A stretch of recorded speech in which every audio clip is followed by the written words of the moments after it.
qabne jechuudha. Kam isin garsiifnu ta'a ni haasofsiifnallee akka isin lukkuu amma shayxaanni guddaan lukkuun sun qabamnaan jechuudha. Daawwattoota keenya faayan lukkuun qabamnaan faayan nagaa taatee jedhe shayxicha guddaan isin ergattu shayxaanni guddaan isin lukkuu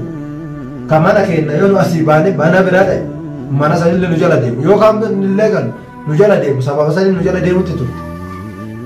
Isinleen isin duuka nyaatee dhugaa nuun jette laala lukkuun waa hedduu nurra dalagamee jechuudha. Kanaafuu nuti faayoo fayyifannee inshaallah ima fayyifna akkasi warri mootu magaalaa kana keessa teettaniitiin beekaa kijibaan jechuudha. Yusuf mataan sin dalagu viidiyoo teetti sheer naa godhaa jedhee kaas keessa viidiyoo waraabu jechuudha.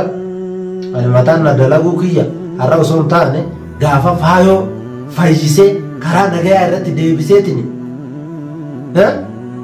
isilleen nama nagayaa taate namaaf rifatu taate gaafa san mataan kiyyeen dalagaaf hin dalaguu laalta. Gaafa san immoo na dalagaaf si dalagaa gaafa san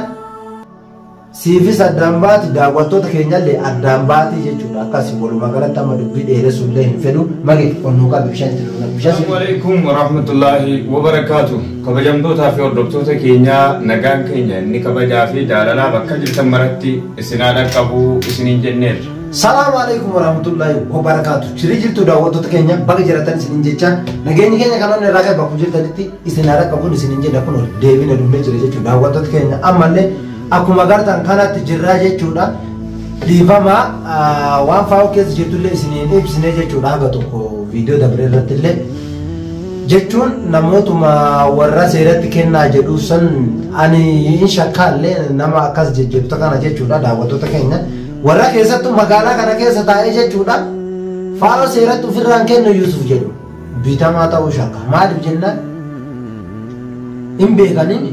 akkasii shayxaana taate ni beekaniin sababni isaan kana jechuu barbaadaniif maali? Akkanumatti ani nama bakka meeqatti miidhame nama hiriyyaan kiyyallee sammuu haadoochanii akka inni natti garagalu godhanii na harkaa baasan jechuudha. Kanaafuu ani eenyullee taanaan hin amanu. As keessatti miti daawwattoota keenyaan warra karaa bira koomentirraa nama barreessu tokko tokko ni xiinxalaa ni shakkaa jechuudha. Maaliif jennaan intalli shayxaana akka isin taate osoo beekanu isi seeratti kenni yoo jedhan kana boru seera jalaa baatee namiiti moo miidhaa kiyya barbaada namni sun walumaa galatti akkasitti fudhadhaa jechuudha. Faayoon na harkaa yoo baate harka kiyya kana keessa asii hulaa tana gadi baanan baate dhibbaan dhibbatti itti amanan. Bishaan quraanaa irraa fudhatanii nama meeqa makiina keessa kaayanii osoo isaan makiina keessa ta'an gaafa liinanii fayyifadha jette makiina keessaa baatee kutte namni sun uummanni sun tokko naannoo walla gamma hin qaanfatarree firri isiitu jechuudha. Akka isiin warri gaafa sanarraa fuudhee deeme jechuudha. Akka isiin shayxaana taate arganii ta'uufiitti fuu sodaatanii bilbilanii tumaanu yookaan Yusuf baga rabbiin si baase baga isin harka keetitti si deebise hin jenne. Kanammootu yookaan isaan sunillee na jala dalaganii ammallee lubbuu isii baafachuudhaaf nama natti bitanii karaa koomentiitillee barreessanii akka namoonni hedduu daawwattoonni achirratti gargaaranii ani isii tana gadi dhiisisu goosisuu danda'an waan ta'eef ani mootu seeratti sin kennu heeratti sin kennu fayyifnullee ufumaa fayyifanna maraachinullee ufumaa maraachinaa jechuudha. Jala murreetiniin kana wanti dubbachuu barbaadu tokko kana lammaffaan mootu warra Yusuf mataan hin dalagu jedhu isinuu mataan hin dalagu. Warri as keessatti magaalaa kana keessatti viidiyoo waraabee viidiyoo kana Yusufitti sheer naa godhaa jedhaa jirtan jechuudha. Wal beeyna waan ta'eef intala tana osoo beeytanu yoo bitamtanii jiraatan bitamne jirraa isii gadi dhiisi jedhaa malee ana mataan akka ajaa'ibaatiin na dalaga mataan na dalaynaanu bakka tana gahe alhamdulillah galata rabbi. Yoo ay mootu na yaaddanii jiraatan faa'uun taraa meeqa baatee jirti taraa meeqallee mootuu qabee jira na harkaallee baatee jirti seeratti kennaallee jettan seeruma saniinu duraanirraa barbaadu jirtanii seerri jechuun magaalaa takka keessa jirra guyyaa takkatti waan qabani anuyyuu qabu jira kijibuun hin barbaachisuu jechuudha daawwattoota keenya dhiifamaallee isin warra magaalaa kana keessatti maqaa keenan viidiyoo daldalu jechuutti jira jechuudha seera yoo seeratti kennu inni baatii meeqa suuraa ofii maxxansan faa'oo inshaallah seeratti kennu ofii mootu baatii meeqame isinillee arguu jirtan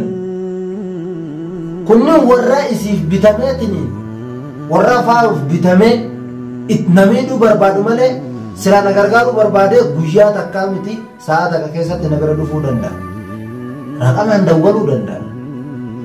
bilbila kiyyaan dawwalanii eessa jirta aboo nu warri si gargaaruuf deemu seera qabannee si dhufuuf jirra hin jiru maal godhanii kijiban jechuu barbaadeeti walii galatti viidiyoo akka fedhanitti haa waraabbatan garuu mootu akka waan nama na gargaaruutitti kijibuun hin barbaachisu jechuu barbaadan walumaa gala jechuu daawwattoota keenya akkas faa'uun immootu tanaa amma nuti ayyee mataan akka itti nu dalagu gaafa isii fayyifneetiin maqaa rabbiitiin isii fayyifnee nu rabbiin kadhanne rabbitti hirkannee deemna malee seeratti hirkannee deemna boon haga ammaa rabbitti hirkanneetiin bakka kana ga'utti jira kan waraqaa eenyummaa biyya kanaa qabu akka fedhe godhu jira garuu seerri garuu immoo waraqaa eenyummaa biyya kanaa osoo hin qabaanne akka fedhe jiraachuu jira haga ammaa waan ofii nutti roorrisanii diinni nutti hammaate malee takka seera wal agarree waa waliin jennee beeknu kanaafuu nuti faa'uun fayyifanna amshuun gaafa san immoo gaafa nu fayyifne warri amma mataan sin dalagu Yusuf akkamitti faayoo si miite fayyisuuf deemtaa warri jettan isin marartu isin raamuudhaaf akka garaa keessaa wajjiru viidiyoo kalee irraa argitanii jirtanii namni osoo san argu ilma namaa miidhamuu isaa osoo argu akka sheeyxaanni akkas godhe osoo argu mahee akkamitti ajjeesi yookaan immootu isi diinatti kennii jedha isi tun dubartiidha dogongorteetu dalaguu dandeetti walumaa galatti garuu nallee kamiidha sheeyxaana malee isii miti kana isinillee ni beektan ani immootu mucayyoo tana ka gara biraatti illee dhagaye sheeyxaana isii akkas godhu jira ka sheeyni naan jedhu sababa san isin miitee isin siirii nama itti dalage achirra sheeyxaana guddifachuu eegalte waan akkanaati sheeyxaanni isii guddaa lukkuu adii bofa jedhanii akkanatti natti himan namni kun dhufee agarree bara lukkuu akkanaati jedhe isii ni gaafadhe bifuma sheeyxichi sun naa hime faayollee naa himte jechuudha lukkuu nama akkanatti dhamaasaniitiin isin miidhu jiraanii isin miidhu jirti osoo jedhanii kana dhaga'ee gurra keessaa qabu ilma namaa tokko rakkoo osoo beeku rakkoo isaa osoo beeku osoo inni rakkachuu jiru yookaan osoo inni karatti lafa dhayeetiin beela'ee du'uuf ka'e birumatti taa'ee nyaadhee bira yoo kute namatti ni tola faa'oo jechuun akkas yaama nama raamuun meeqa osoo garaa isii keessa jiru osoo beeytanu irratti murteessina ilma namaa irratti waa murteessuun gaarii miti walumaa galatti akkanumattuu jechuudha an amma silaa akka miidhameef namni meeqa garuu lubbuun harka kiyyatti baate silaa nama meeqa akka na miidhaniif jechuudha gorsee gadi dhiisa guutuu asluu hin qabe hin miine hin ajjeene na miidhaniimi garuu hin ajjeene miidha dha'ee agana dha'an dha'ee gorsee jaartiin dhuftee narraa fudhatte isinillee ni beektan viidiyootii jalqabarraa yoo laaltan feesal duraanirraa yoo eegaltan gaafa liinan nutti gara galtisan irraa jechuudha mucaa toofiqiin ni beektanii mucaa sunillee jechuudha Fooziyaa baafnaan aan jedheen na duuka deeme mukaan mataa na dha'e lafaan na dha'e garuu isa sanillee miidhuti ture isinillee ni beektan yoo duraan irraa viidiyoo laaltan na dha'eetiniin waa meeqa na godhanii akkasii rabbiin harkaana baasee isa sanillee qabadhee booda dhufee mana kiyyatti dhufee anas balleesse jedhee dhiifama nas gaafate Abdallaallee gaafate karaa dhagayaa amma magaalaa kana keessa yuun taa'u jedhee karaa dhagayaati deeme biyyuma kanaa gadi dhiisee jechuudha. Nullee garaa qulqulluun eebbifne aboo karaa rabbiin karaa dhagayaa si haa oofu jenne jallina irratti nu miidhe garuu nu siidhiif siirii ni miti Toofiq isinillee ni beektan siirii itti godhanii osoo hin taane mallaqaan bitameeti sanuuyyuu nu kalaas eegani dogongora ofii beeke rabbiin karaa nagaa si haa oofu jenneen du'aa goonee fi ofirraa qajeelchite. Abdallaa faallee akkasumatti fayyee kun amma bakka kana jira garuu osoo aarin jarjarreetiin nu miidhan jennee ajjeefne lubbuun nama meeqaa harka keenyatti baate harka kiyyatti baate lubbuun nama meeqaa harka kiyya badde gaara keessatti illee nama qabee waraana faa'oo jechuudha mucaa fuulatti waa diratu san booda inni sunillee kun amma nagaan biyya galee biyyarra naa dawwala sammuu isaa haadhochaniiti nama karaa kanatti murteessataniitiin ajjeesii yookaan seera kennuun jechuun kun xiqqoo ni ulfaataa isinin jedha daawwattoota kiyya isinitti illee dheeressee jira amma mee faa'oo ol qabnee jechuudha kama isin garsiifnu ta'a ni haasofsiifnallee akka isin lukkuu amma sheexaanni guddaan lukkuun sun qabamnaan jechuudha daawwattoota keenya faayoon lukkuun qabamnaan faayoon nagaa tartii jedhe sheeticha guddaan isin ergattu sheexaanni guddaan isin lukkuun kamana kenna yoo asii baane bana biraa ta'e mana sanillee nu jala deemu yookaan illee galu nu jala deemu sababa sanii nu jala deemutti ture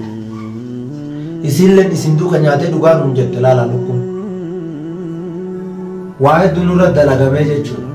Kanaafuu nuti faayoo fayyifannee inshaallah ima fayyifna akkasi warri mootu